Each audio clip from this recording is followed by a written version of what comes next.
could see and touch, thrones and crowns in the strength of a man.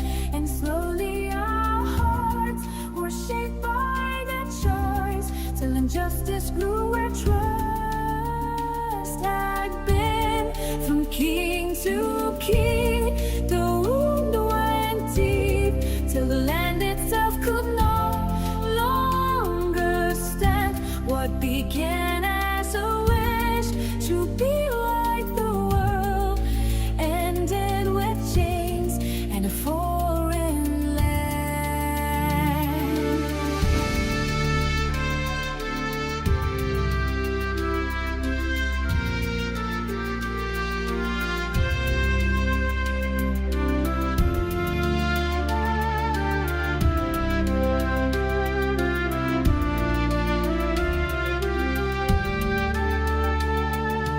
You did not choose us to blend in or measure ourselves by the nation's gain. You chose us to carry your name alive, to show the world what it means to live by faith, to walk in justice, mercy, truth, to trust our King, though unseen, to be a kingdom under your rule, a people holy, set apart and free. We were called to be yours alone, set apart, known by your name, not like the nations, not like the world, but a people who walk in your ways.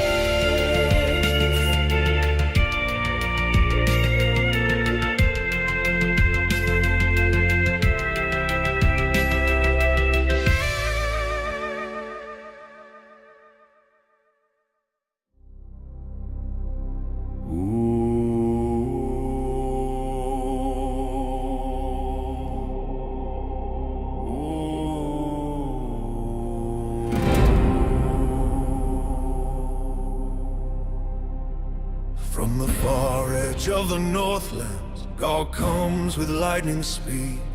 As the Lord of many peoples, blind with pride and drunk with greed. Shields like shadows, spears like thunder, horses black against the dawn. All their banners set for plunder, all their hatred driving on. They say, now we take the mountains, now we strip the peaceful land. Now we fall upon the people, gathered by a greater hand. Like a storm they roll in fury, drive the horde with frightful aim. But they do not know the Holy One, and they do not know His name. They come against the peaceful dwellings, against the land restored from war, against the fields, against the shepherds, brought back home forevermore. They thought the stillness meant no power, they thought the silence meant no king. They did not hear the wrath behind it, nor the storm their feet would bring. Then the jealousy of Yahweh kindled, and the mountains reeled in dread. Every creature felt the trembling, every tower bowed its head. Cliffs were torn and walls were broken, all the proud things of men fell low. For the God who planted Israel rose against the host below. I will make known my holy name in the midst of Israel. I will rise in fire and fury, and the nations all shall tell. There is no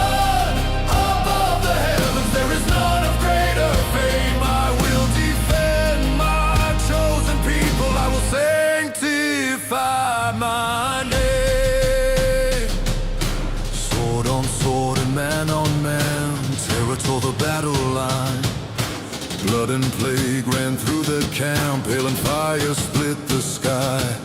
Sulfur burned upon the riders, banners dropped into the flame.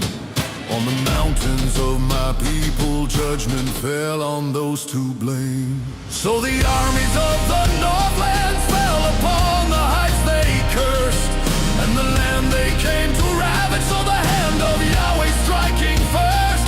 Vows were shattered, pride was swallowed, all their boasting turned to smoke. Not by mortal strength were they broken, but by every word he spoke. Then the nations looked and trembled, then remnants Israel could see. He who gathered is their keeper, he who planted set them free, and his holy name was lifted in the sight of earth and sky. For the God of Israel still reigns with all power from on high. I will make known my holy name in the midst of Israel. I will rise in fire and fury, and the nations all shall tell. There is none above the heavens, there is none of greater fame. I will defend my chosen people, I will sanctify my name.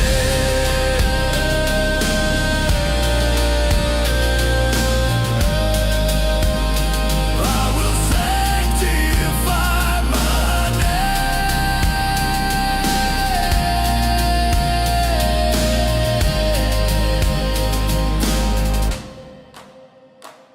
From the north they came with violence, on the hills their strength was slain. Yahweh rose in wrath and glory, now the nations know his name.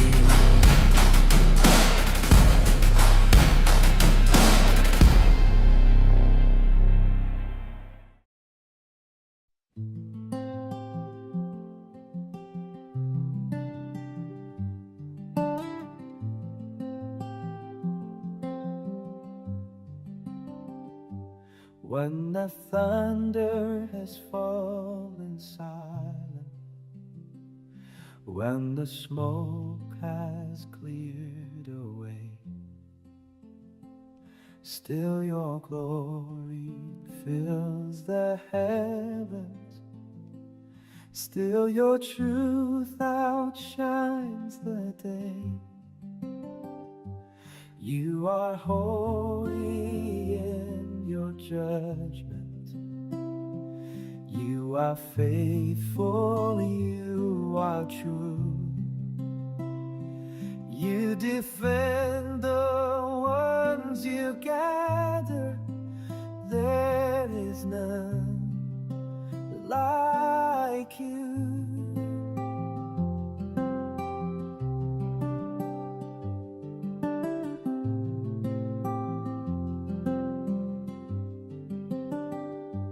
You are mighty in the mountains, you are mercy to the weak. You remember every promise, you are near to those who seek. You restore the lost and broken, you bring life where hope was through. You are shepherd, king and keeper, there is none like you. There is none like you, oh Yahweh, none above you, none beside. Holy, righteous, everlasting, Lord of power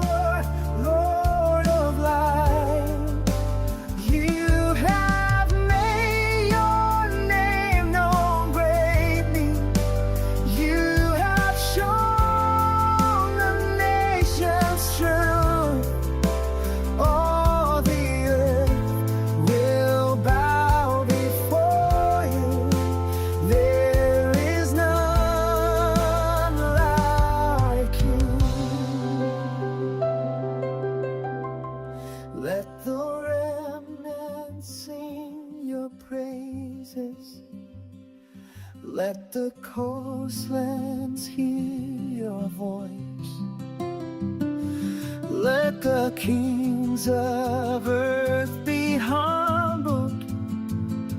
Let the waiting hearts rejoice.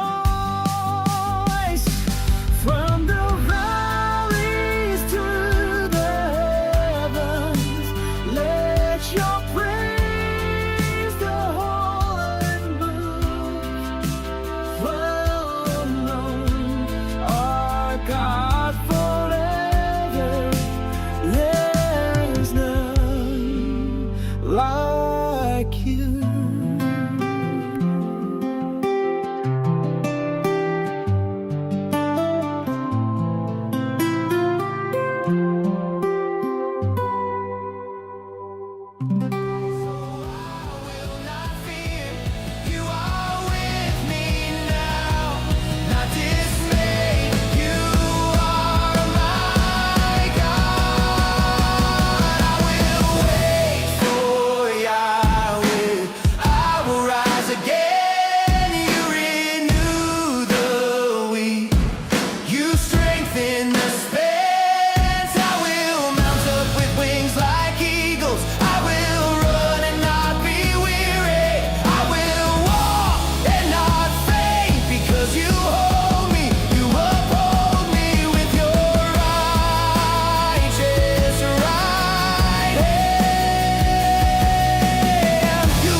When I can't speak, even youth may fall and fail, but your promise will prevail. You strengthen, you help, you stay.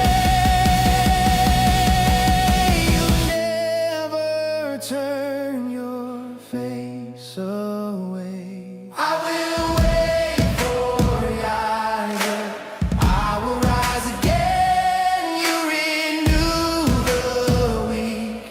You strengthen the spent. I will mount up with wings like eagles. I will run and not be weary. I will walk and not faint, because you hold me, you uphold me. Not forgotten, not forsaken, chosen, held, awake and strengthened. I will wait for Yahweh, and I will rise.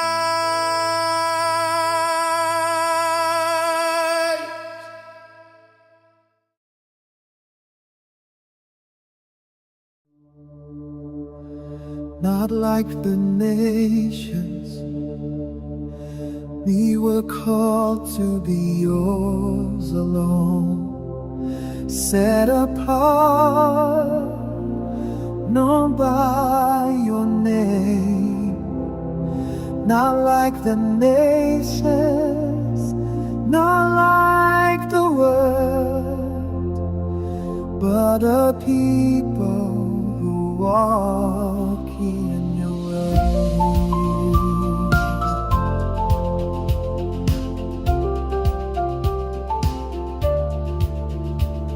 You brought us out by your mighty hand. You gave us your law, you gave us the land. You dwelt among us, you went before. Yet we asked to be something we were never meant for.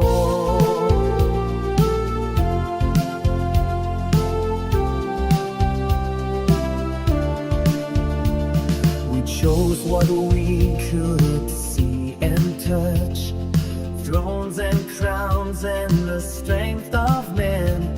And slowly our hearts were shaped by that choice, till injustice grew where trust had been.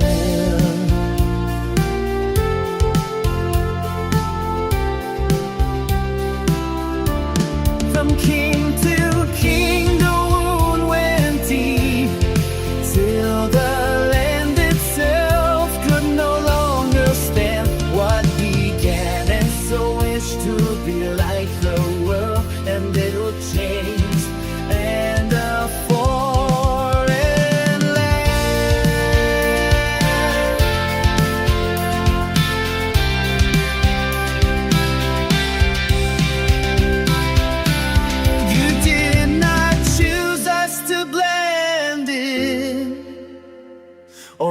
measure ourselves by the nation's gain. It shows us to carry our name and light, to show the world what it means to live by faith, to walk in justice, mercy, truth, to trust our King, though unseen, to be a kingdom under law, a people holy, set apart and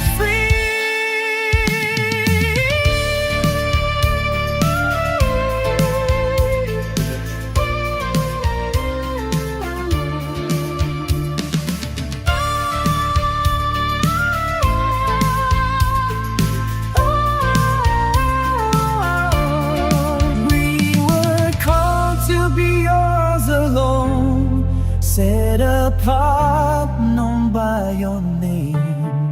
Not like the nations, not like the world, but a people who walk in your ways.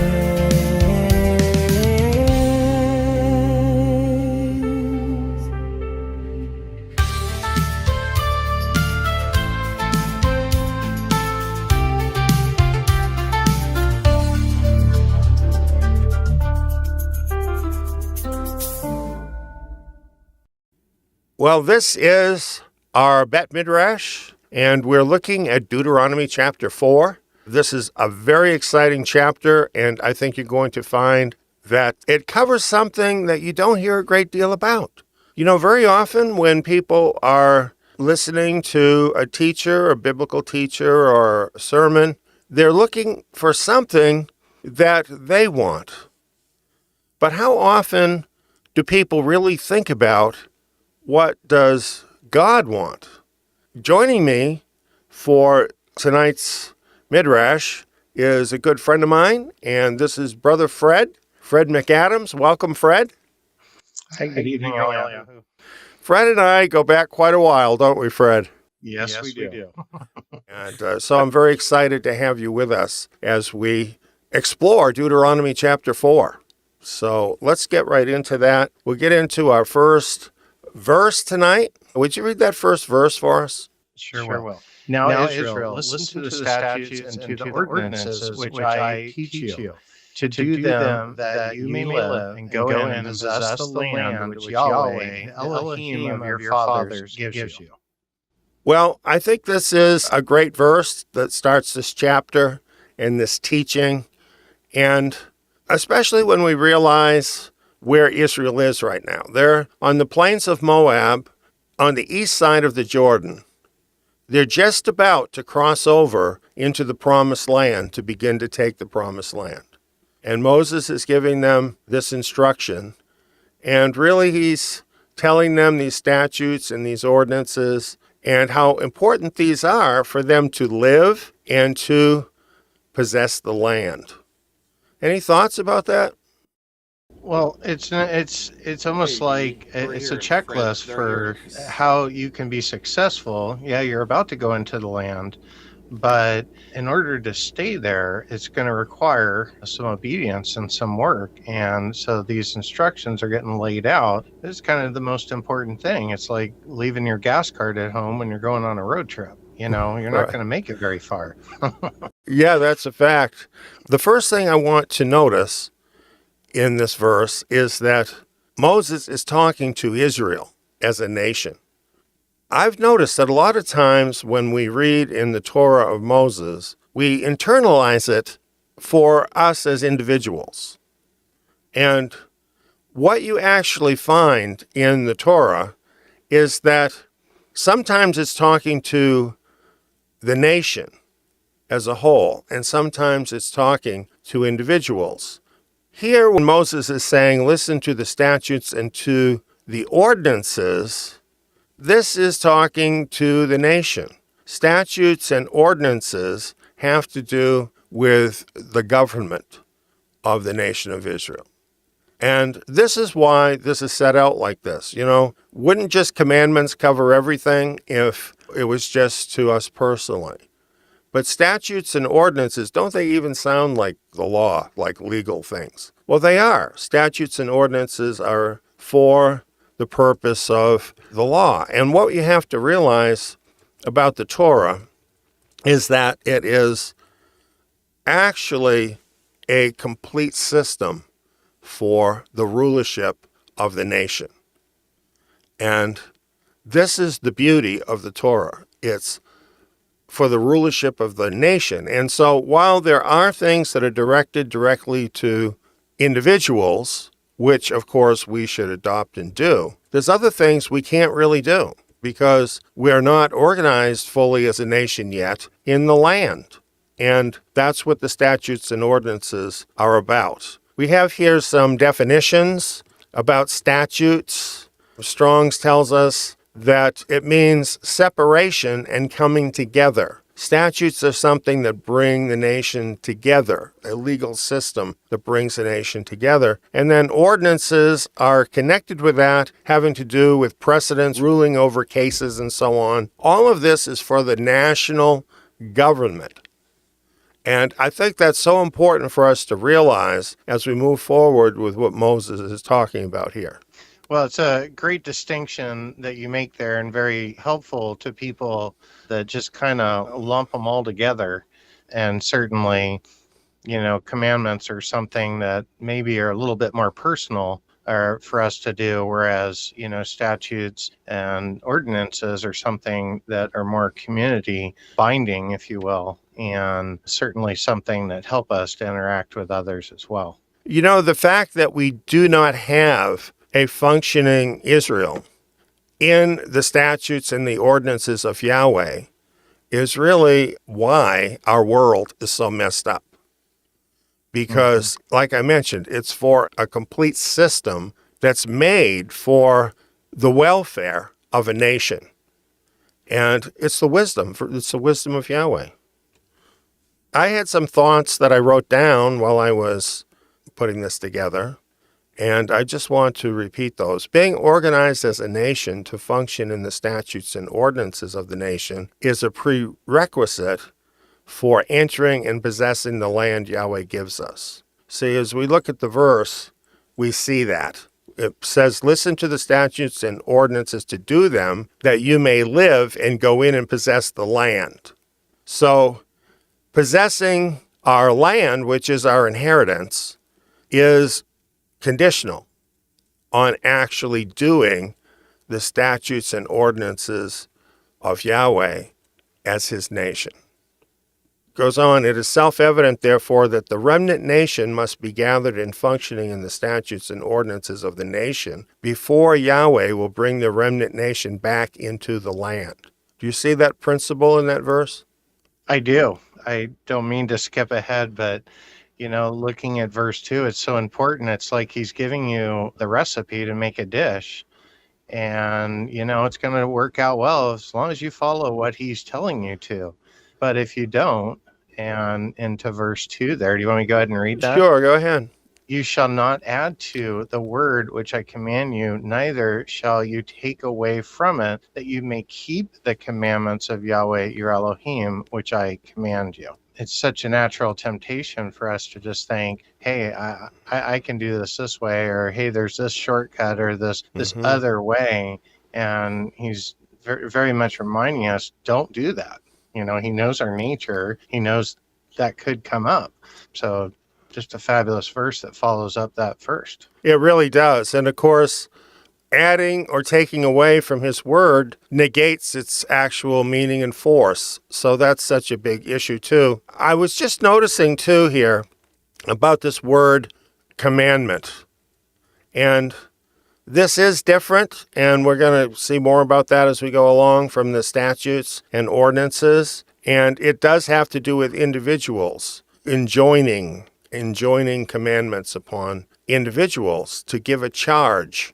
So when we read the commandments, it's Yahweh giving a charge, but it also means to set in order.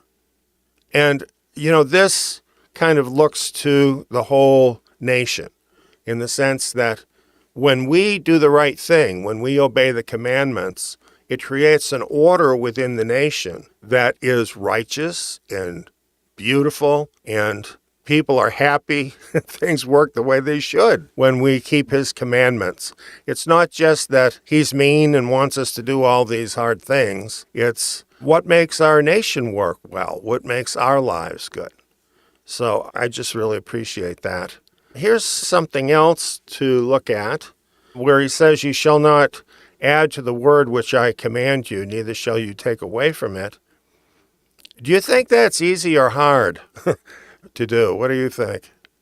Oh, I think it's probably pretty darn easy to do. And we certainly know the Pharisees did all kinds of adding to the law with their oral tradition that I certainly did a lot of lessons on and hidden in plain sight. And it's done great harm to believers because so much of the New Testament is arguments against oral law. And they always just say the law and scriptures, without really discerning between them. So, unfortunately, people walk around today feeling empowered to ignore the very same things that are given to us for our success in the land and as a nation. So it's like muddying the waters is what has been done by man, adding to, taking away. And now look at how many religions we have all claiming the same God. Yeah, it's so true. It's so true. And you know what you're saying about the Pharisees and scribes and having their own law, their own religious law, that really is something that you find in the New Testament.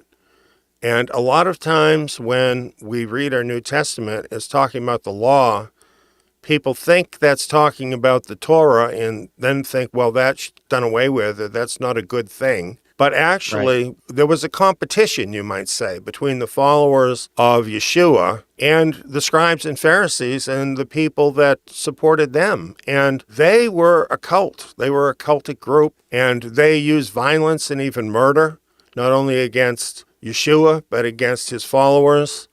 So when it's talking in a negative way against the law, it's talking about these traditions of the elders of the nation, this cultic group. It's not commanding us not to keep Yahweh's commands, which makes no sense. Why would Yahweh give us commands and tell us in one place, these are good for us to live, and then we get to the New Testament and it's, well, forget all that.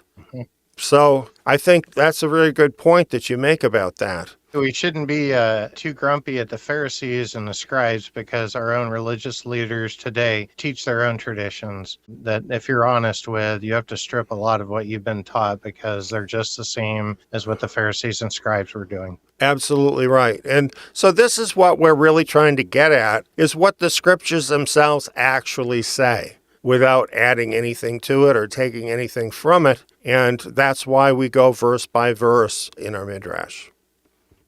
Would you want to read verse 3 and 4 for us? Absolutely. Your eyes have seen what Yahweh did because of Baal Peor. For all the men who followed Baal Peor, Yahweh, your Elohim, has destroyed them from among you. But you who were faithful to Yahweh, your Elohim, are all alive today. This is in the book of Numbers, this whole incident about Baal Peor. So we're not going to go into this. We've already studied this. But essentially, this was where thousands of Israel's men were seduced into idolatry. And a terrible plague killed all of the guilty parties, but not the faithful people. And I think there's a lesson in that for us today. Here's verse 5. Behold, I've taught you statutes and ordinances, even as Yahweh my Elohim commanded me, that you should do so in the middle of the land where you go in to possess it. So as we look at this, we can see what I was pointing out earlier. The statutes and ordinances are for the nation in the land. But they were told to keep those statutes and ordinances already before they went into the land. So what this is suggesting to me is that the remnant nation needs to do the same thing. And this requires a huge change of thinking, because even though we're not in the land, we have to get to a place where we learn to think in terms of a nation, that we're citizens of a nation, even though we're not in the land yet. We need to do that so that we will be ready when we go into the land, which is why, again, that we're studying the Torah like this, because this is the constitution of the nation. So this is how it is with the statutes and ordinances, and this is why there are statutes and ordinances that we have come across and will continue to that actually cannot even be practiced anywhere but in the land, because they're for the land. They're for Yahweh's people in the land. And these are not done away with. They still need to be kept when we get into the land, because this is Yahweh's order for his people and for the land. There is a connection between his people and the land. And basically, when they keep the statutes and the ordinances, they can stay in the land, and when they don't, they can't. It's pretty simple. And this brings me to something else I wanted to share, and then I'd like to get your thoughts about this. In Malachi chapter 4, it's talking to the remnant of Israel. And as a matter of fact, chapter 3 and 4 develops this whole theme, but we don't have time to go into this fully. So if you want to know more about this, you can read those chapters. But when we get near the end of all of that, where it's talking about the remnant and what Yahweh would do to raise them up, in Malachi chapter 4, verse 5, now it's speaking to the last days remnant. Remember the Torah of Moses, my servant, which I commanded to him in Horeb for all Israel, even statutes and ordinances. Behold, I will send you Elijah the prophet before the great and terrible day of Yahweh comes. So this is definitely talking about the final day. And what is important here is for the remnant to remember the Torah of Moses. Now, this goes totally against a lot of Christian teaching, right? Mm-hmm. And so I think, if you have a Christian background and you read this verse, it leaves you scratching your head. Why is it telling me that I need to remember the Torah, and then especially the statutes and the ordinances? And the reason is because the remnant are returning to the land to be his nation in the land, and they need to know the statutes and ordinances and the Torah in order for that to happen. And that's why it tells us that he's sending Elijah the prophet, because that's the job of Elijah the prophet, to facilitate that, to teach the people, to teach the remnant nation the importance of the Torah, even the statutes and ordinances, which often get overlooked, but are so important for the nation returning to the land. Any thoughts about that? I love that you bring this verse up. It's one of the verses that, really led to my seeking out of instruction, because I'd grown up in a Christian tradition. I'd been told the law was done away with, and everything Moses said, it's for the Jews over there. And okay, that sounded simple enough, and forward I went. Well, until, you get to passages like this, that there is no gray area here. There's complicated scriptures that you really have to dig into. This one is not, nor is it in Revelation when it says the group Messiah is really looking for those that have the testimony of Yeshua and keep the commandments. And excuse me for paraphrasing that, but that was another great example of a place where I was studying Revelation, and I'm like, well, wait a second.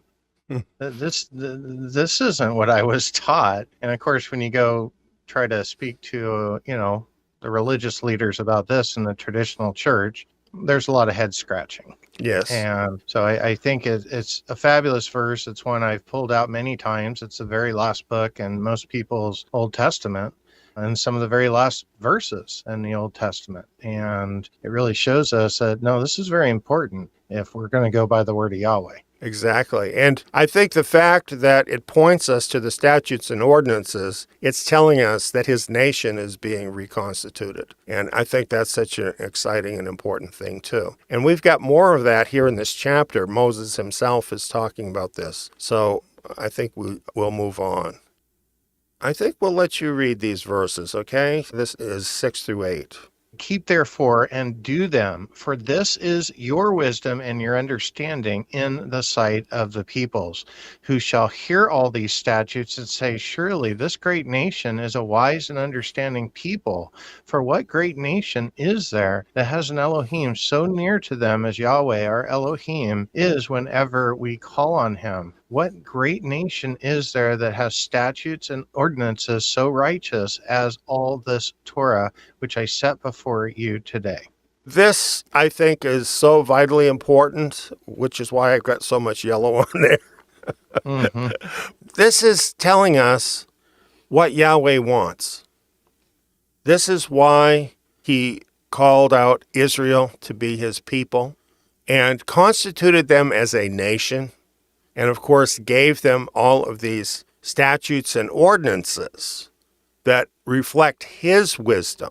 Because what he wanted to have happen is he wanted his nation, he wanted there to be his one nation in the world that lived according to his righteousness, his judgments, his way of dealing with the world. And you know what's so great about the Torah, I feel, is the Torah does not ignore the fact that we're weak, human beings are weak. It does not ignore the fact that there are poor people in the world. It doesn't ignore the fact that we're sinners and we have to deal with things. All of these things are dealt with in the Torah to help us deal with all of that and still operate in the wisdom of Yahweh.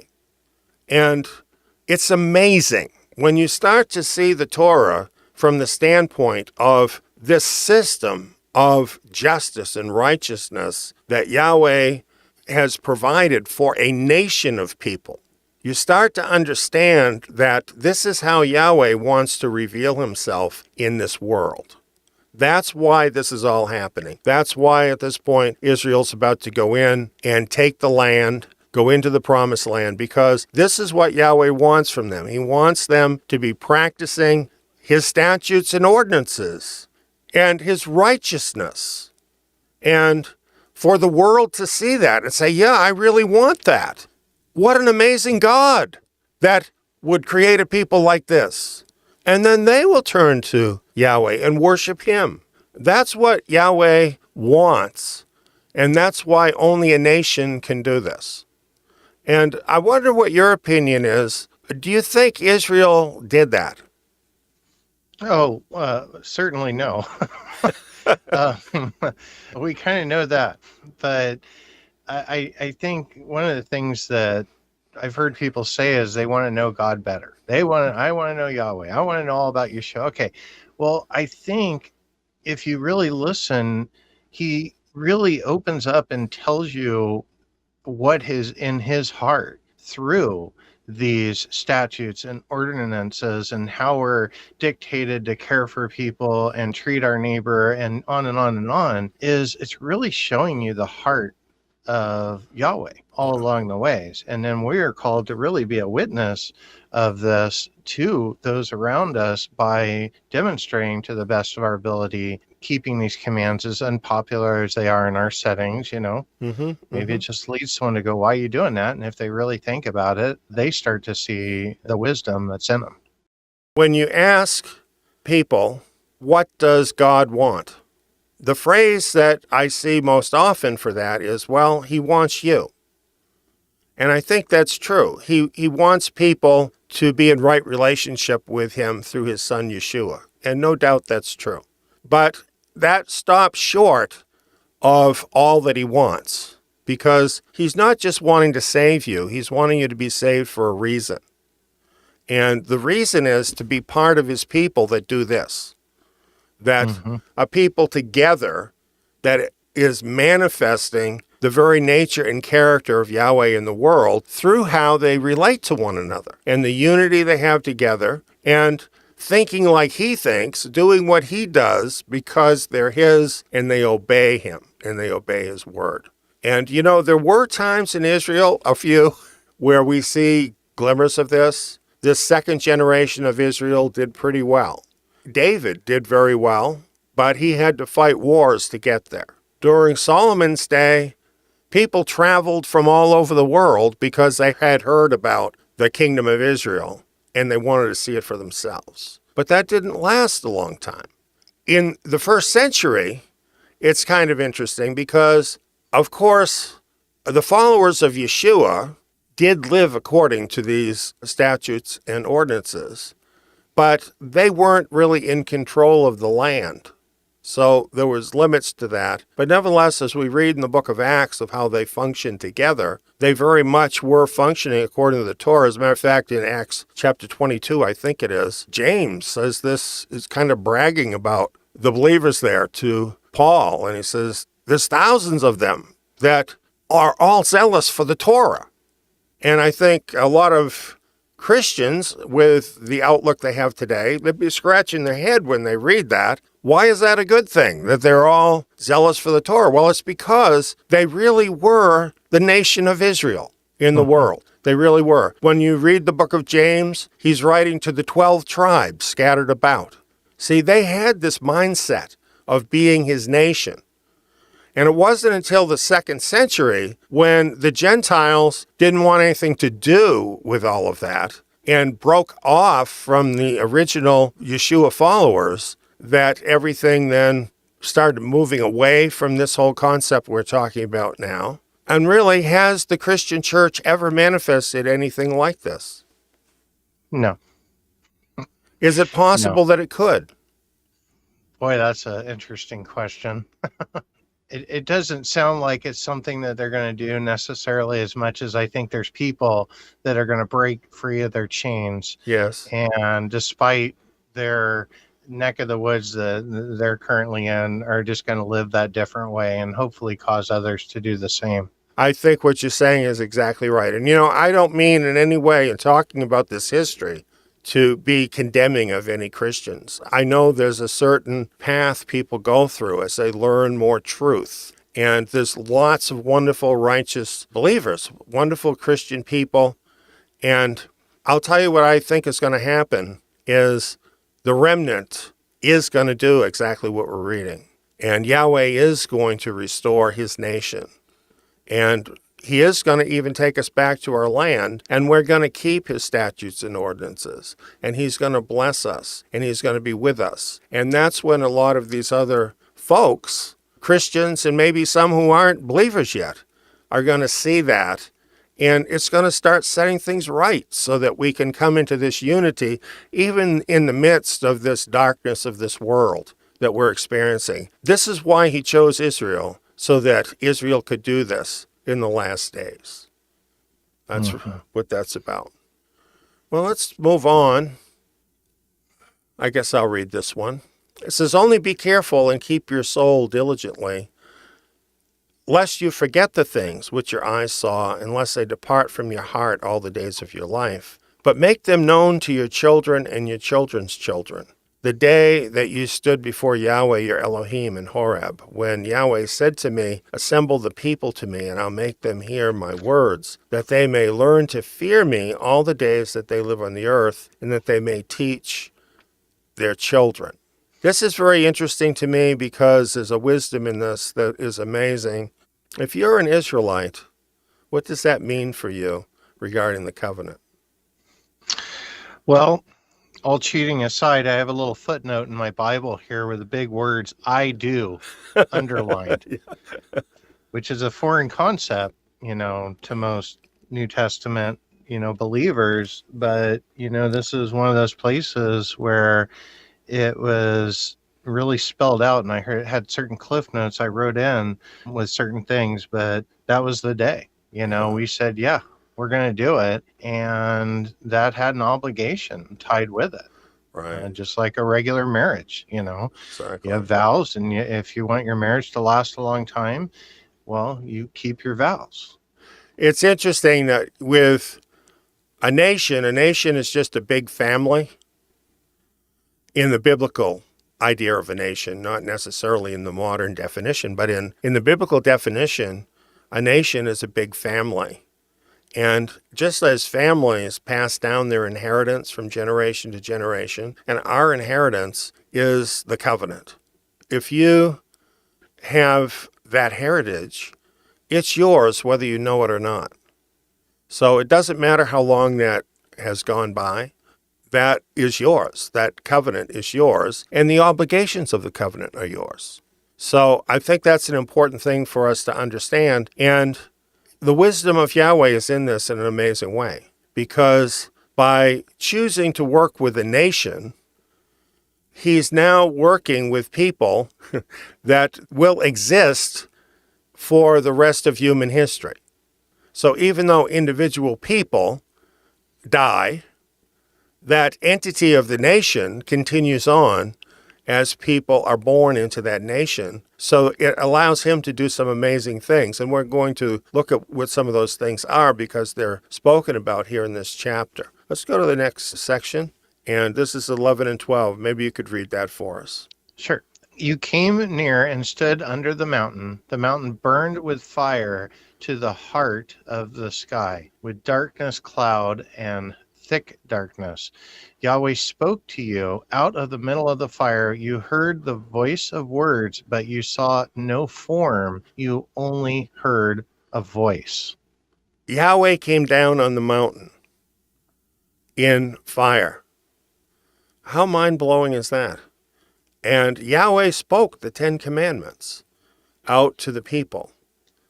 And they chose to enter into that covenant. Completely amazing thing, a unique national experience that no other nation has ever entered into. Makes Israel completely unique in all the world. Amazing story. Let's go to the next part here. He declared to you his covenant, which he commanded you to perform, even the 10 Commandments. He wrote them on 2 stone tablets. Now, this is interesting about the 10 Commandments. And you know something I've noticed is that there's a lot of Christians who keep the 10 Commandments. Even though there's like this mixed message that you get in a lot of places about the law being done away with, you still have that sense that the 10 Commandments are right and ought to be kept. And I think that speaks well of those that keep his commandments. But you notice the 10 Commandments are his covenant. We tend to think the whole Torah is his covenant, but the truth is the 10 Commandments actually embody the truth of the whole Torah and kind of boil it down into 10 things that everybody can do. I think that's pretty amazing. I think so too, and something that I really enjoyed learning firsthand was that really, if you look at all the various commandments, they usually can get whittled into these 10 and then down into 2. Yes. So it's just a great reminder to everyone out there, you know, if you're really diligently working on the 10 Commandments, chances are, inadvertently, you're really probably keeping a bunch of others. Right. And of course, his spirit in our heart helps us to do that. So it's a wonderful thing for every believer. But what we notice about this covenant and the 10 Commandments, this is a personal thing. The commandments are personal. In other words, it's in the heart of each believer. But then it goes on here, it says, Yahweh commanded me at that time to teach you statutes and ordinances that you might do them in the land. So then again, you have this same dichotomy between the commandments, which we would do in any time and place, wherever we are, but then we have the statutes and ordinances that we should do so that we can do them in the land. Now, if we are the remnant of Israel and we expect to be returned to the land, why is this important about the statutes and ordinances? Well, we're going to need to know them. That's right. You know, it's like packing our tool belt with the right tools. Exactly. We're going to want to understand those customs and how to act so it goes well for everyone.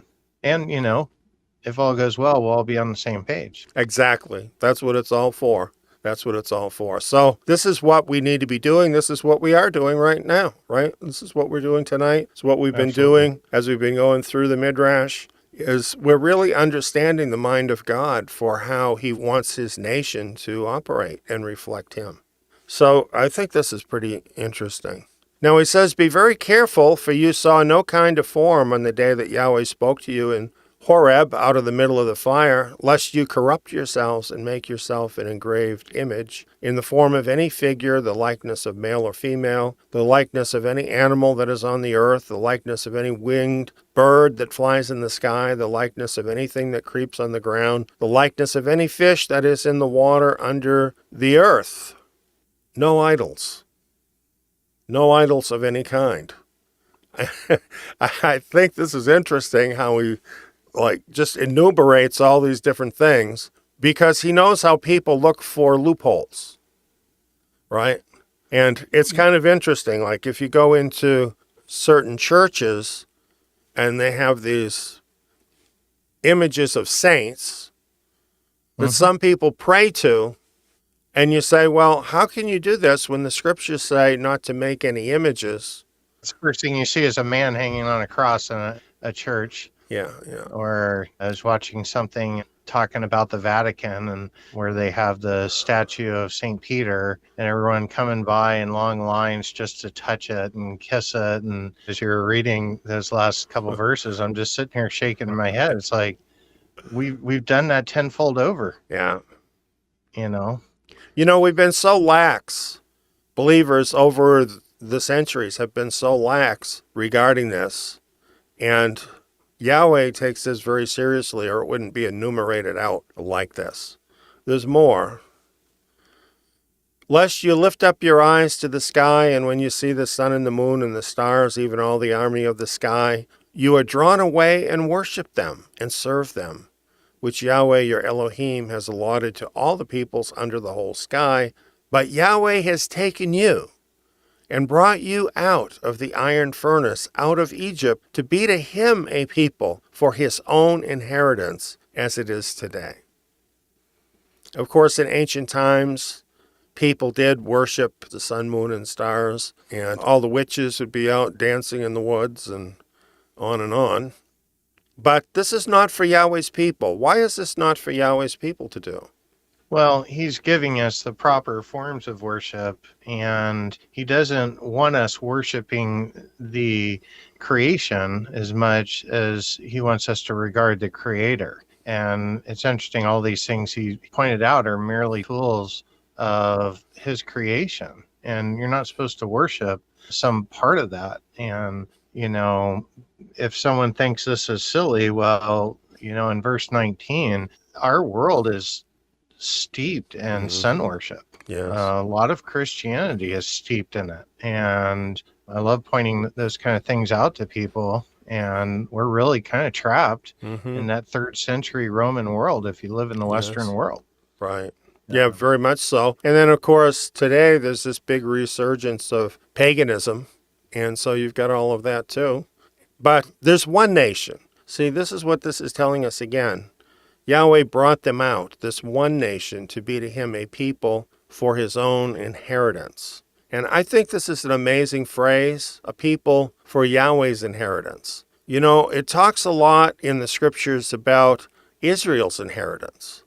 But it's an amazing thought to think that his people are his inheritance.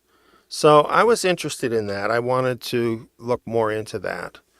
There's some verses that we will get to later in Deuteronomy 32, but just showing the consistency of this through the whole book of Deuteronomy. I thought I would just look at these verses.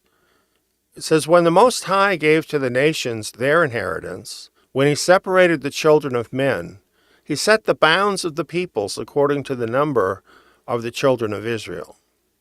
For Yahweh's portion is his people. Jacob is the lot of his inheritance. He met him in a desert land, in the waste, howling wilderness. He surrounded him. He cared for him. He kept him as the apple of his eye. Now here it's telling us that our patriarch father, Jacob, is the lot of his inheritance. And so this is telling us how Jacob is his inheritance. It means this refers to the covenant that Yahweh made with Abraham. We think of that covenant as providing an inheritance for Abraham, and indeed it does, but it also provides an inheritance for Yahweh, because in this covenant that Abraham agreed to, Abraham's seed, his nation, now becomes Yahweh's nation. And so this is an amazing relationship that Yahweh had with our patriarch fathers. And this is the reason why this one nation that springs from Abraham and Jacob is his special nation in the world. And do you think something like that could ever change? I mean, if the nation of Israel is Yahweh's inheritance, is he ever going to throw away his inheritance? Absolutely not. Yeah, no, absolutely not. And what's even better is with the consistency of his message is that we have an invitation to join in Yes. and be part of his inheritance. Yes, that's right. And for those who haven't been with us through the whole Midrash, through all of the Torah, we've gone through statutes and ordinances that tell us how people who are foreigners can join Israel and be just as much a part of Israel as natural-born Israel. And I think there's a lot of folks who don't know that, who think that somehow, that only happened later because Yeshua came. And yeah, Yeshua came and he does open the doors for all people. But we find this right in the Torah. This is just carrying on the wisdom and the righteousness of God to allow anyone that wants to be a worshiper of the true God to be part of his nation. And this can still happen now. And I think that's awesome. Here's more about the inheritance that I thought was interesting that I'd like to share. This is from Isaiah 63. This is about the remnant of Israel after they have been scattered throughout the world. Ibn Ezra, who is a rabbi, calls this the prayer of the wise in captivity. And the BBC commentary calls it the prayer of the remnant. As a matter of fact, in that particular commentary, it has that as a big, bold heading over this section of Scripture, which I think is pretty interesting. The prayer of the remnant. And it says this, "Look down from heaven and see from the habitation of your holiness and of your glory, where are your zeal and your mighty acts? The yearning of your heart and your compassion is restrained toward me." And that me is personifying the remnant people, the scattered remnant people. "For you are our father, though Abraham doesn't know us and Israel does not acknowledge us. You, Yahweh, are our father, our redeemer, from everlasting is your name." See, this is true. We don't look like Israelites, scattered Israel, because generations past have been assimilated into the nation, whatever nation we happen to be in. So, we don't look like Israel, and we don't keep a lot of Jewish customs and stuff, so we don't really look like them. And Abraham, he wouldn't know us because we're so different, really, from the rest of Israel. But Yahweh knows us. That's what is saying here. You, Yahweh, are our Father, our Redeemer, from everlasting is your name. O Yahweh, why do you make us to err from your ways and harden our heart from your fear? Return for your servant's sake the tribes of your inheritance. A lot of times people think, well, the Jews are Israel. No, the Jews are a tribe of Israel. What about the rest of the tribes? Aren't they his inheritance too? Absolutely. You think he'll just forget them? Oh, no. Of course he won't. And I know you know that. The way I've always put that to people is when, you're reading about Moses in the wilderness, at what point did he say, hey, Judah, come over here, and, oh, no, not you, just Yeah. Judah. And, of course, people, well, that's silly. It's like, well, yeah, but that's how we refer to it today. Right, exactly. But the Scripture's clear. The book of Isaiah is clear. It's the tribes of his inheritance. Your holy people possessed it but a little while. Our adversaries have trodden down your sanctuary. We have become as they over whom you never ruled, as those who were not called by your name. So this is the plight of the remnant in captivity in the nations of the world, and really yearning for that relationship that we once had in the land, looking to see Yahweh act to return us. And there's more about that as we move on. Maybe you'd like to read these for us, Fred. Furthermore, Yahweh was angry with me for your sakes and swore that I should not go over the Jordan and that I should not go in to that good land which Yahweh your Elohim gives you for an inheritance. But I must die in this land. I must not go over the Jordan, but you shall go over and possess that good land. The nation and the land go together. And that was true then.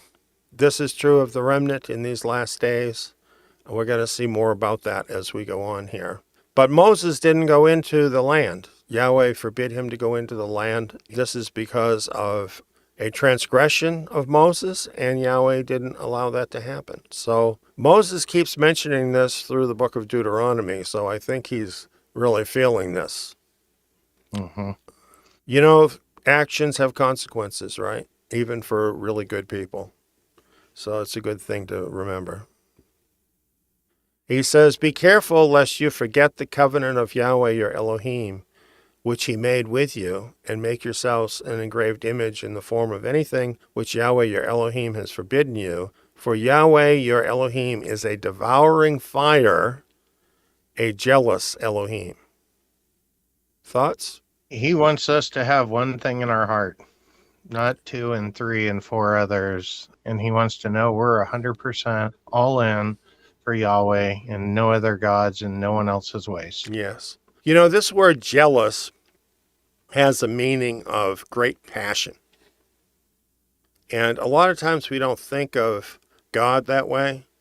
In fact, a lot of people sort of thinking of him as like the cream puff in the sky or something that just always loves everybody. Kind of like your grandfather that bounces you on their knee. And he's loving. He certainly is loving, but he's a devouring fire.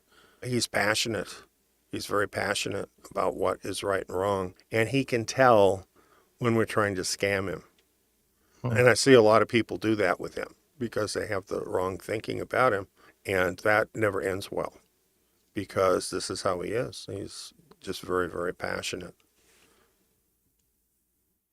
When you shall father children and children's children, and you shall have been long in the land, and shall corrupt yourselves, and make an engraved image in the form of anything, and shall do that which is evil in the sight of Yahweh your Elohim, to provoke him to anger, I call heaven and earth to witness against you today, that you will soon utterly perish from off the land which you go over the Jordan to possess it. You will not prolong your days on it, but will utterly be destroyed.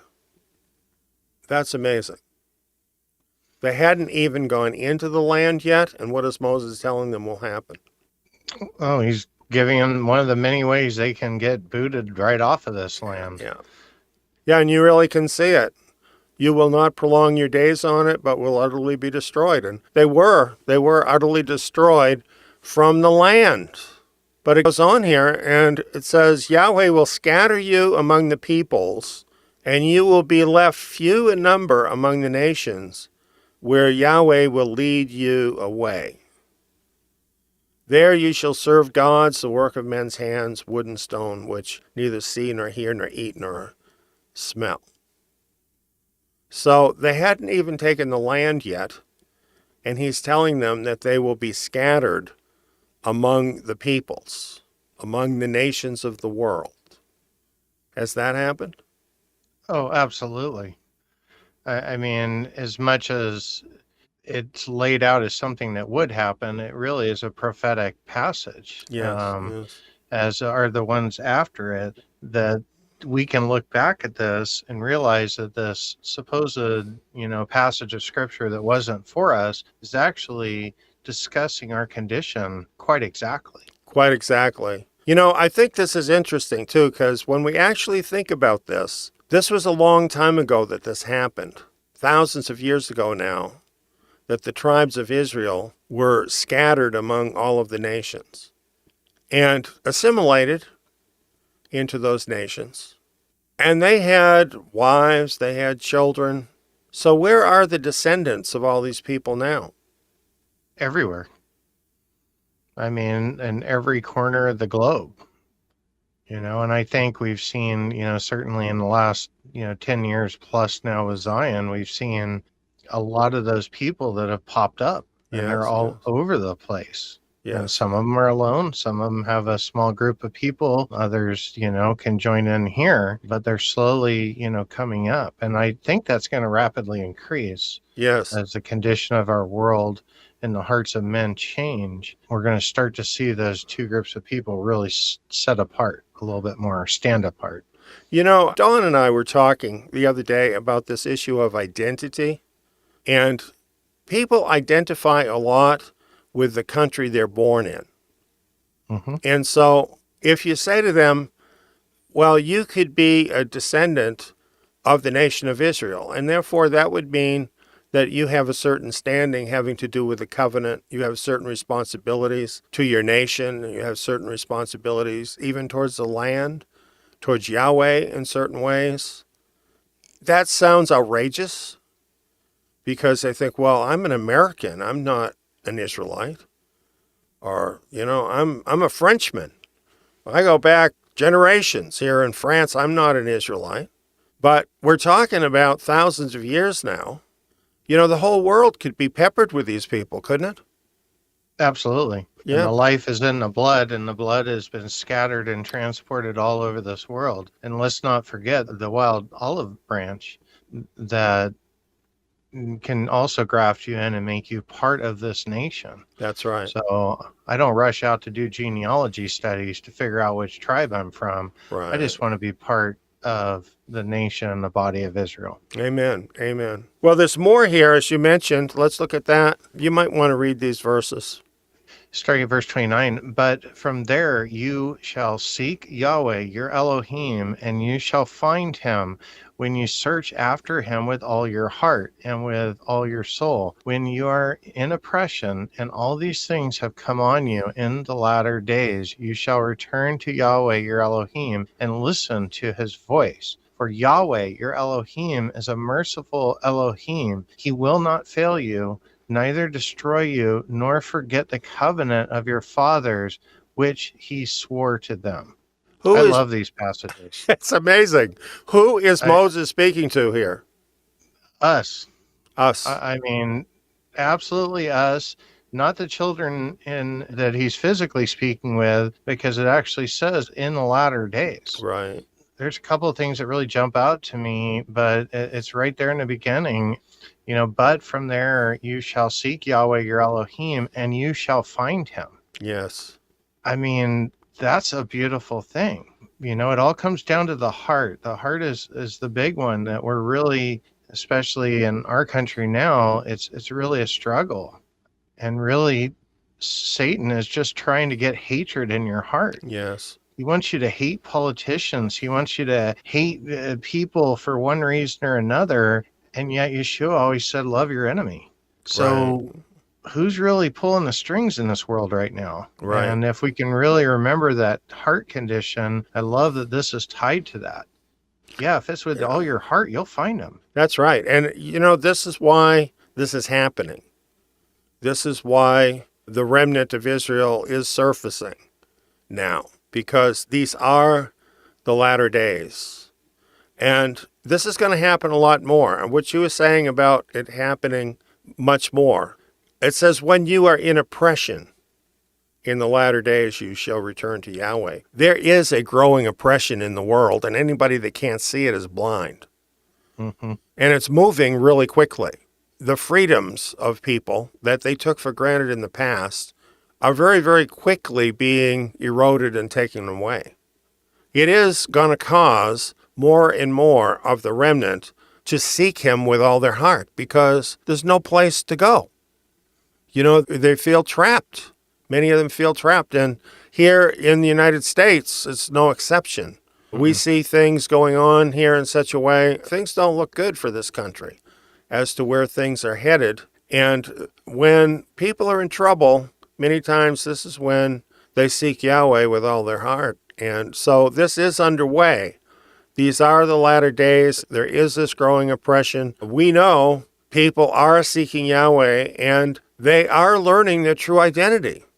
They're being drawn to this. Why would anybody be interested to be here at the Midrash tonight listening to these things?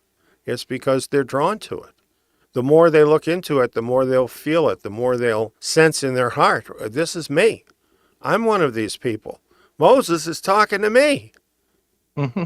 No, and I've got some interesting notations and just things I wrote in this passage in my study Bible. But years ago, boy, this really called out to me on a couple of things. It was one of those places where, and you've covered this in other teaching, the idea of the memra, or his voice, the word. Okay, like we read in John, and everyone's like, why is he talking about the word? And the word was with God and was God, and nothing was made without. Okay, this is one of those places where, yeah, we're going to not only return to Yahweh, but we're going to listen to his voice. Yes. And I think that's fascinating. Also, here it mentions that he will not fail you, neither destroy you, nor forget the covenant of your fathers, which he swore to them.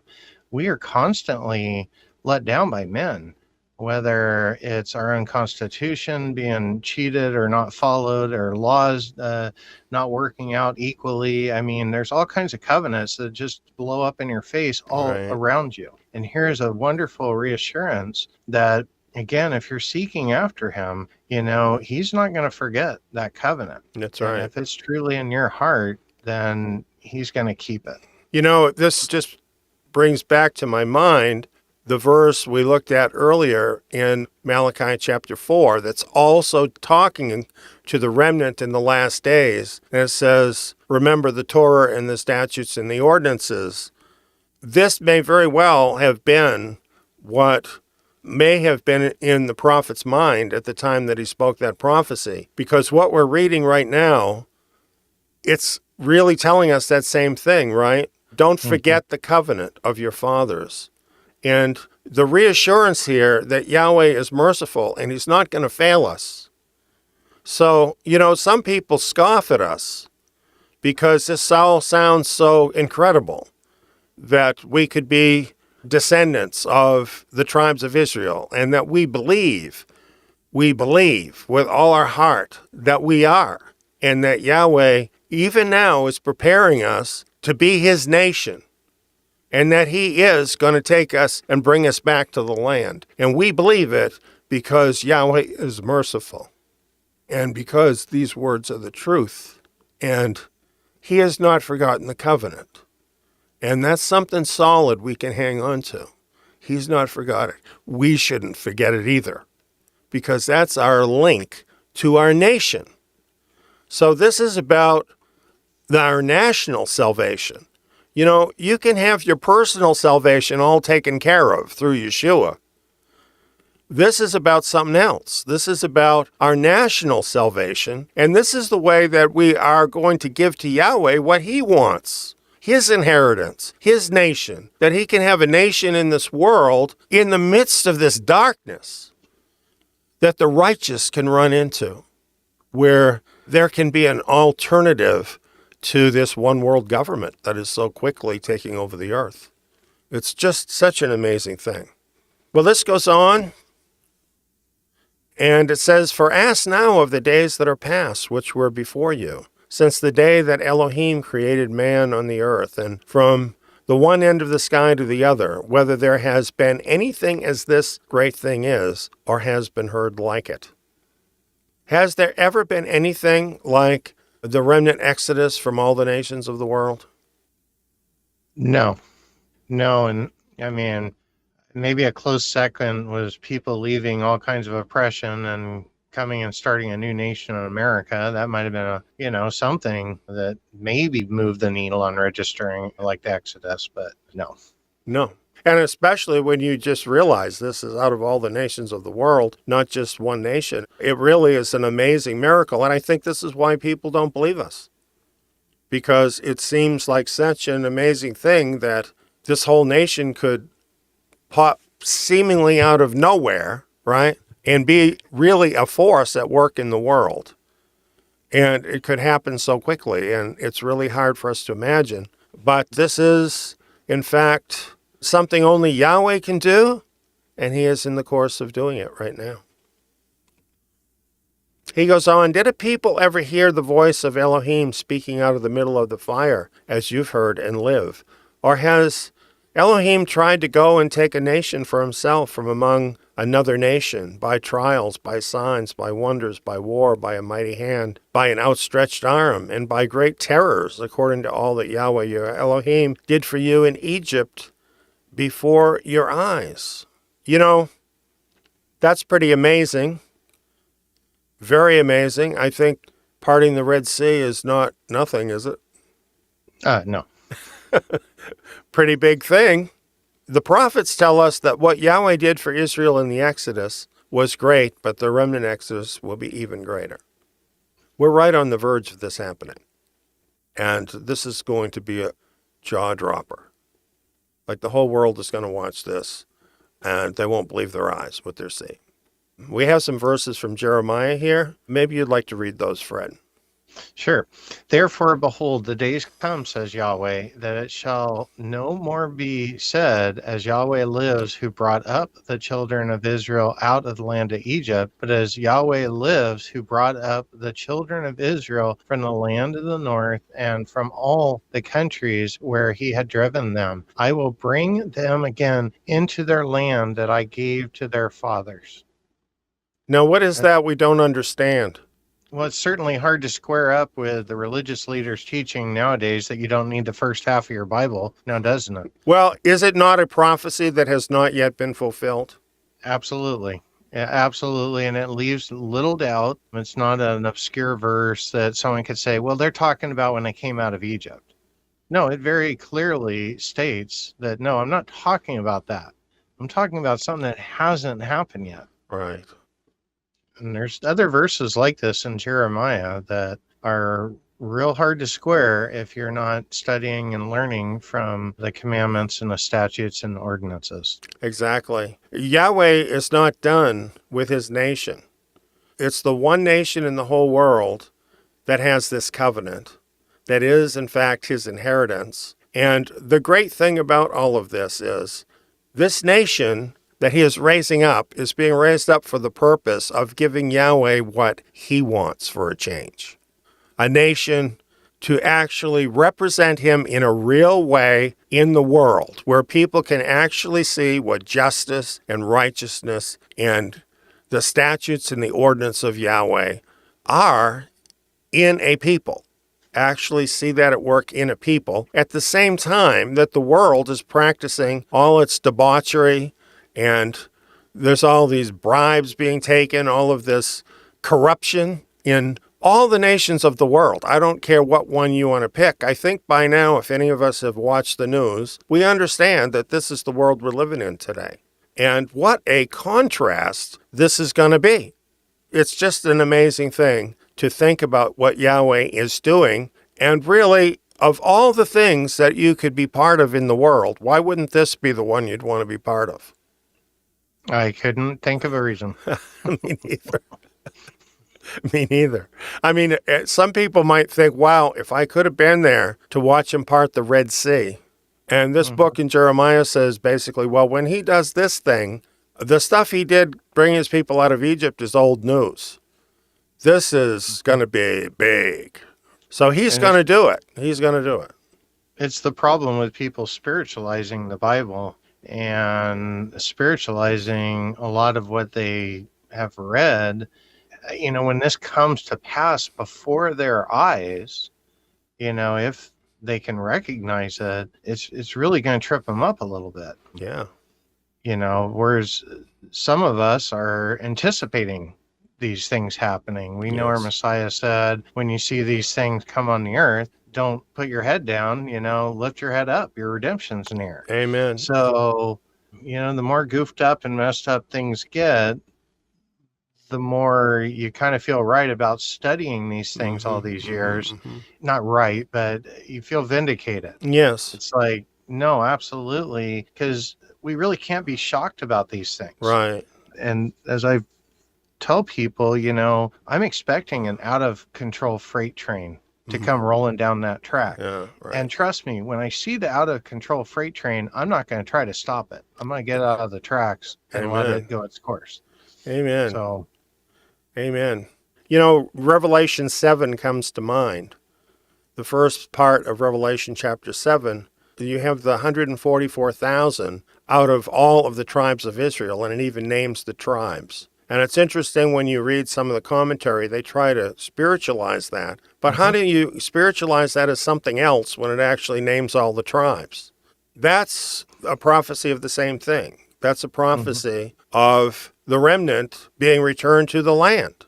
That's what that's about, because they have a very big role to play. But then the next thing you have in Revelation 7 is a great crowd out of every nation standing before the Lamb. And see, what this is telling us is that what is going to bring about this great harvest that the book of Revelation talks about is when Yahweh does this great thing with his people and restores his nation. It's going to make the path for the rest of the righteous people in the world to turn to Messiah.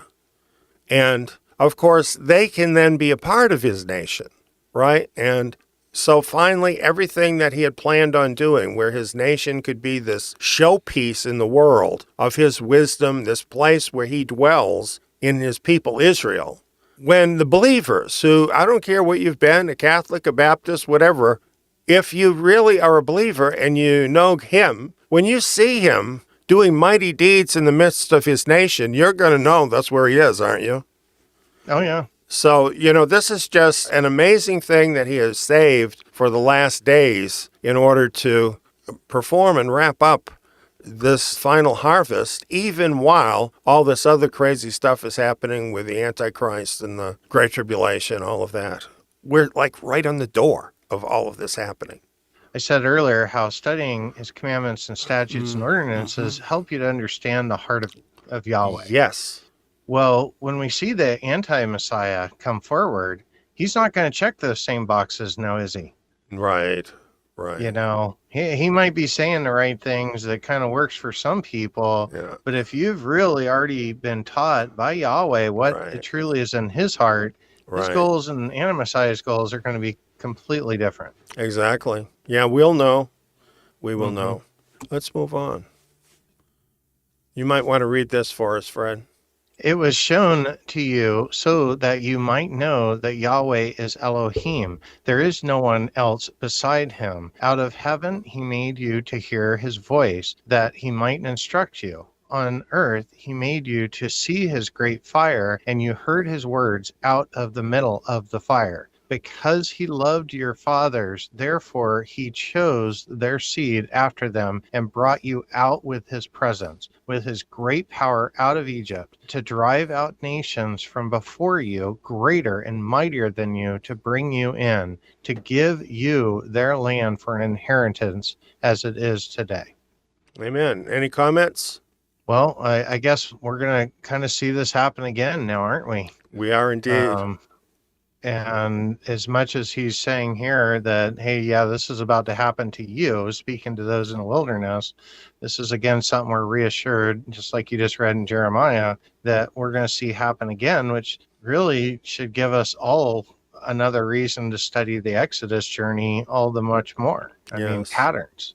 Exactly. We're going to see patterns that repeat. I love the fact that when you read these things with understanding, it starts coming together for you what's really happening. For instance, here in verse 37, Moses is telling them why Yahweh does this with Israel, with his nation. It's because he loved your fathers. Therefore, he chose their seed after them. Is there anything about that that has changed? No, and it's certainly nothing that these people hearing this did. It was something that the fathers did that Yahweh's keeping his word to. Exactly. I mean, they were his friends, and he loved them, obviously, and he still loves them. Yeshua, talking about the patriarchs, said, they're always alive to him. And so this doesn't just depend upon us. Some of us might think, well, I couldn't be one of them because, I'm not a great person, or I'm not some special Bible scholar, or whatever they think in their head you have to be one of his people of his nation. None of that matters because he's not doing it because of you. Right. Right? Right. He's given that's you what it's saying right here is it's not because of you. Right. And that's the same thing true today. Right. So that message that the world tries to tell you, that you have to be a good person to be saved, to be, part of Israel and this, that, and the other, that's just a lie. It really is. I mean, this is something you can choose. It's because of our forefathers that he wants to do this with the seed of Abraham. And if you're that seed, then, you've got that chance. Why not take it? Why not step forward and take it? Because it belongs to you. And it mentions here an inheritance in the land. Yes, even so late as this, in the last days, Israel has an inheritance in the land. And when I say Israel, I'm not talking about the state of Israel. I'm also not slandering the state of Israel. But I'm talking about Israel in its original sense as the nation that descends from the forefathers, their seed after them. That's the nation I'm talking about. That's the nation that stood on the border of the promised land when Moses was talking to them, and their seed after them is still alive today. It's his people, Israel. Know therefore today, and take it to heart, that Yahweh himself is Elohim in heaven above, on the earth beneath. There is no one else. You shall keep his statutes and his commandments, which I command you today, that it may go well with you and with your children after you, and that you may prolong your days in the land which Yahweh your Elohim gives you forever.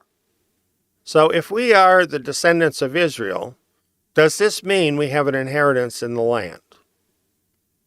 At some point, yes, it does. It does. Not right now. No. But forever is a long time. So I just see that as him keeping it for us. That he's keeping it for us. And at the time that we're ready in the remnant Exodus, we will receive our inheritance in the land. We'll be returned to the land. And as you know, there's so many other prophecies telling us that. Then Moses set apart 3 cities beyond the Jordan toward the sunrise, that the manslayer might flee there who kills his neighbor unawares, and didn't hate him in time past, and that fleeing to one of these cities he might live. Well, we're not going to explain all that right now, but these are the cities of refuge as they were in the land, and these 3 that are east of the Jordan River were established first before they even crossed the Jordan. This is according to the statutes of Yahweh that were already set up, that we've read about in the book of Numbers, and Moses is getting this done while he's still there. That's that part. Would you read these verses for us, Fred? Yes. This is the Torah which Moses set before the children of Israel. These are the testimonies and the statutes and the ordinances which Moses spoke to the children of Israel when they came out of Egypt, beyond the Jordan in the valley over against Beth Peor in the land of Sihon, king of the Amorites, who lived at Heshbon, who Moses and the children of Israel struck when they came out of Egypt. So all of these details are just to tell us what is going on, which we've already gone over. They took his land in possession, and the land of Og, king of Bashan, the 2 kings of the Amorites who were beyond the Jordan toward the sunrise, from Aror, which is on the edge of the valley of the Arnon, even to Mount Sion, also called Hermon, and all the Arabah beyond the Jordan eastward, even to the sea of the Arabah under the slopes of Pisgah. Now, these last things we've been reading, much of this concerns the military campaign against these kings, Sihon and Og, and we went over that in our last Midrash. And if you're interested in slaying giants, you might want to find this in our archive and look at this. It's pretty amazing stuff, all about the giants that they drove out of the land. Yes, it's all real. It's all real. So that's the conclusion of our verses. Here are some of the highlights we thought we'd talk about. Any of these things you'd like to talk about or anything else, Fred? I just want to let people know, if you just read chapter 4 and then you compare it to the message that the world tries to give you, is there any mystery why organized religion and the world systems of the world are so against the commandments and the statutes and the ordinances. It should be no mystery to you at all. If this is true and this is the promise that Yahweh gave us, then it should be our delight to stumble through these, be willing to leave some baggage at the door, and it doesn't all have to be dropped off at once. I've seen families make that mistake, but there's things that we need to be honest about with ourselves and customs. Are we following just as many bad traditions as the Pharisees and the scribes were dealing out? Really? You know, if we are, then quit being mad at Pharisees. You're the modern day Pharisee. So, and Yahweh's so much more simple. He lays his ways out. He doesn't change his mind. Right, he sure doesn't. And you know, everything is so practical. This is one of the things that you learn. You know, a lot of times we think that spiritual means kind of ethereal and out there. But when we really get in touch with the wisdom of Yahweh that is in his Torah, we find that he really deals with the practical issues of life in such an amazing way. All of his judgments are so perfect. It's the way to live. It's the way to live. And I like in Jeremiah where it talks about the new covenant. Yes. A lot of people say, well, you see, there's a new covenant now. That means the old one is gone. Well, no, it doesn't mean the old one is gone. What we read in Jeremiah is that now the Torah is written in your heart. That's the difference. The Torah is still the wisdom of God. It's still the righteousness of God. But it's written in your heart instead of just being written out in words that you can easily ignore. When it's in your heart, it means you understand it. It means that you have taken in the heart of God into your heart, and you can just walk it out naturally and not have it be a burden in your life. And so these covenants, none of these covenants are done away with. This is what I've found. All of the covenants are still in full effect. You know, from the covenant with Noah, still in effect. The covenant with Abraham, still in effect. These are like layered on top of each other. The covenant with David, still totally in effect. And, of course, the new covenant. And these all complement each other as each new covenant is brought in. They all complement one another and fit together perfectly. And why wouldn't they? They're all from the mind of God. There's just one God. You know, he's not going to think of one thing at one time and then totally come up with something different. But, you know, it's just more truth that is built with each new covenant that he has brought forward. And, of course, the greatest covenant is the new covenant, because it brings us into this place now where the Spirit of God actually lives in our hearts and opens up all of this to us. It's truly something amazing. One, just like the verses you pointed out in Malachi, the verses you just referenced in Jeremiah 31:31, leave your traditional Christian scratching his head. I mean, how can the Torah be in my heart? I keep being told the law is done away with, you know, and just like the verses in Malachi, those are verses I flip to quite frequently when I'm debating people as to the validity of what we do with the teachings of Moses. And, you know, it's just wonderful because there's so many of those that are like forever. Yes, You know, like really. the biblical Sabbaths, they're forever. And they're not just for Judah. Right. He That's didn't usher the other 11 tribes away when he dealt those out that day. So we really need to look at that, for as silly as it sounds. exactly right. And I like to reduce that to the ridiculousness, you know. You know, I'll tell you, Brother Fred, I would like to just keep going with you on this because we just love to talk about this so much. But I think we need to bring our meeting to a close here pretty soon. So I need to say goodbye for tonight. Yep, thank you for having me. And Brother Fred, we love you, and we thank you so much for all the good things you do, all the things you shared with us with your radio program, and we just look forward to so much more from you. So be I'm blessed. anticipating hopefully getting some new content when I take my sabbatical coming up and have several weeks away from my world. So we'll see what happens there. That sounds awesome. Best wishes to your family too, brother. Yeah, thanks for having me. Shabbat shalom. Shabbat shalom. So what does God want? God wants a nation. He wants a nation that walks in his ways, a nation to display his wisdom in the midst of a crazy world that has moved so far away from the wisdom of God that it's like they're in a whole other planet. The righteous of this world need to see that here in these last days. They need to see the living God of the Bible actually at work in his nation. And this is coming. This is coming very soon, and that's why we're doing this Midrash with you. So we just invite you to come back for each and every one of these as we go through the book of Deuteronomy. What is Messiah's parable of the new wine and the new wineskin about?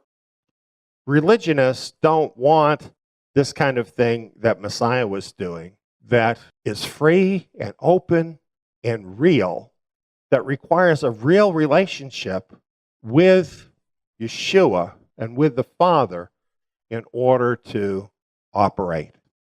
They can't handle that. So that's what Messiah was talking about when he talked about the new wine and new wineskins. Listen to our podcast, Hebraic Insights in the Gospels, on all your favorite podcast directories. For more information about Zion Road Radio, visit our website at zion.org. That's tsion.org. Join us for more Hebraic Insights in the Gospels.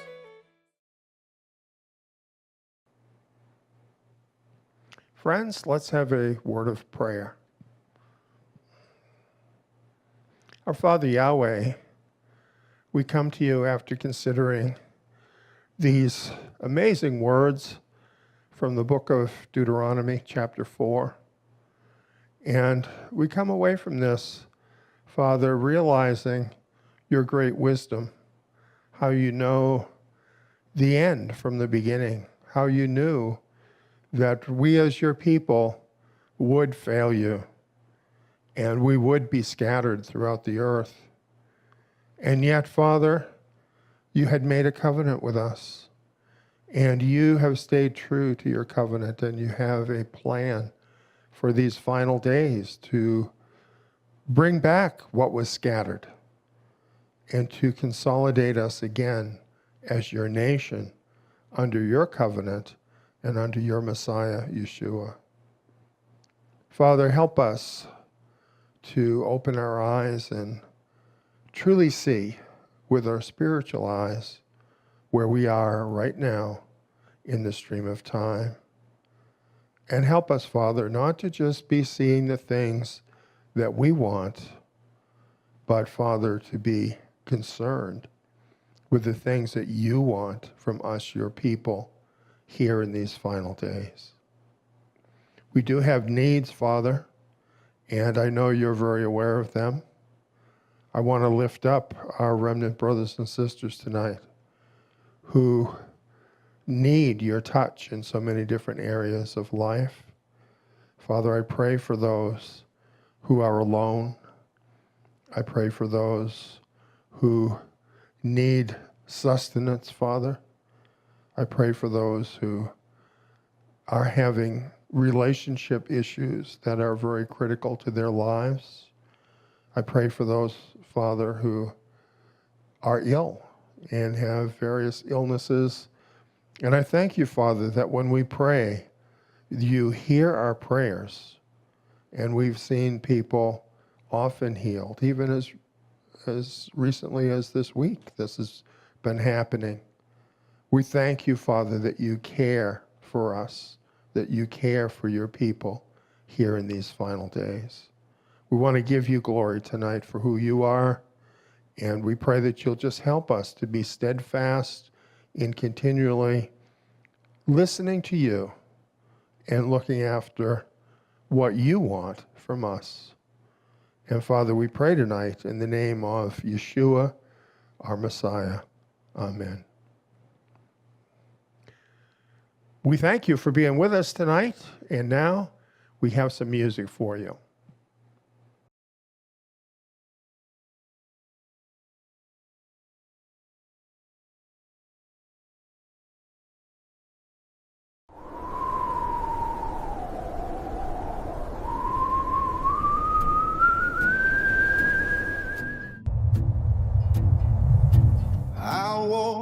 through a valley, silent and white.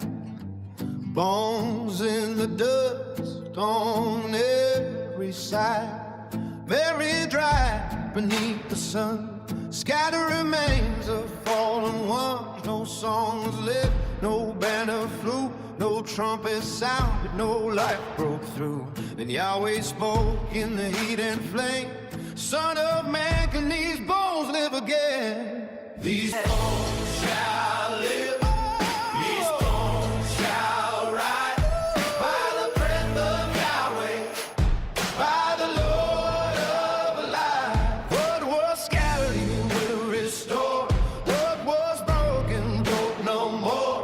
From the grave to the promised land, he will raise them by his hand. These bones shall live, these bones shall rise. By his great name they shall be alive. I said, oh Lord, Yahweh, only you know. And it says, speak and let my word flow. Tell these bones they will hear my word. Though no living voice they see nor heard. I will bind them with flesh and skin. I will breathe my spirit deep within. Then they shall know from first to last, I am Yahweh, by my word I can. So I spoke to the bones in the silent field, to the shattered house that would not yield. Then a rattling roar through the valley floor, bone to bone as they rose once more. Sinew and flesh came over the frame. Sin covered all that the dust had claimed. But still they stood with no breath inside, still and waiting, hollow eyed. These bones shall live. These bones shall rise. By the breath of Yahweh, by the Lord of life. What was scattered he will restore. What was broken broke no more. From the grave to the promised land, he will raise them by his hand. These bones shall live, these bones shall rise. By his great name they shall be alive. Then he said, call to winds, now call. Speak to the breath of one and all. From north and south, from west and east, come fill the slain, both great and least. So I cried to the winds of heaven above, come by the word of the God of love. Then breath came in, and the dead stood strong, a mighty army to sing their song. Then he said, these bones are Israel's cry. Our hope is lost, and our dreams have died. So tell my people, I will restore. I will open up every grave and door. I will bring them home to their ancient land. I will plant them there by my own hand. And when they live where their fathers trod, they shall know that I am Yahweh God. These bones shall live. These bones shall rise. By the breath of Yahweh, by the Lord of life. What was scattered he will restore. What was broken broke no more. From the grave to promised land, he will raise them by his hand. These bones shall live, these bones shall rise. By his great name they shall be alive. And he placed two staffs into my hand, one for Judah, one for Joseph, and two undivided, now joined as one, healed by the word of the Holy One. No more